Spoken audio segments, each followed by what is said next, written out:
All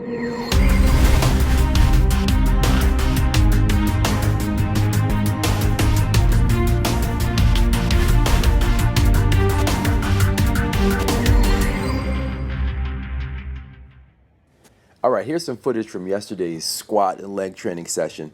Here I'm doing some belt sumo squats, and this is one of my favorite exercises just for getting everything fired up for some nice deep squats. It works out quite well. You know, I've got a series of exercises I do now for activation. I just found for me personally, you know, there's certain muscle groups that I have to get activated and activated well before I hit some of these main lifts. And when I do that, my training sessions are just fantastic. So now I'm going into some hip thrusts, really going after the glutes, particularly the bottom part of the glutes. And for me, that's one of my trouble areas. So if I don't train that often and get those fired up often, then my squats also suffer, as well as my deadlifts. And in here, this is probably my third, maybe even that, but I think this was my third set of squats. And in my warm-ups, I do things a little bit differently. So here I just have on the Nano 6 is the Reeboks with no pitch in it. And then I'll just do minimal reps.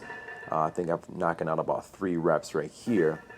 Nice and deep, just get in the groove. And then immediately I'll go into doing some type of power exercise. So yesterday it was all about these box jumps from seated position. And this is just a way to hyperdrive the CNS. So it helps me with explosiveness into my normal stuff, and I just love doing plyo type stuff and athletic type stuff as much as possible.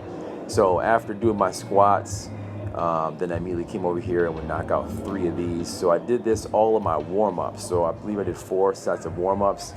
And then here is my first set of 2 work sets of squats. So yesterday's protocol was all about 4 reps. And here's me with 270 pounds on my back. So this is the first time I've had this type of weight for this type of reps on my back in a while, and it's actually starting to feel comfortable. One of the things I look for when I'm videotaping myself is, you know, what's happening with my knees. Are they wobbling around? And with all the training and focusing on glutes, glute med, glute max, soleus work, my knees are probably the most stable they've ever been. Very little shake. Been putting a lot of emphasis in the hamstrings as well. So here is me with 280, and felt very manageable. So the bar is now starting to get comfortable on my back. I always talk about that squats are about core more than anything, and then also being comfortable with the bar on my back is a huge deal. So now, you know, probably 8 weeks out from comp, the bar is feeling that way.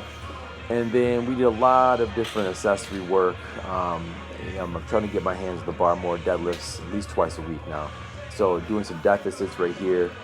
This is with 65% of my 1 rep max based off of 505. So we did 3 sets of 7, and this weight right here, I believe is 325. Yeah, I believe this is 325. And here I'm hitting one of my new favorites again. I used to do these a lot back in the day, and I actually brought these back. These are some explosive band leg curls. Really good for building up explosiveness in the hamstrings. And I do high reps, so I'll do 3 sets of 30. Yesterday's workout felt fantastic.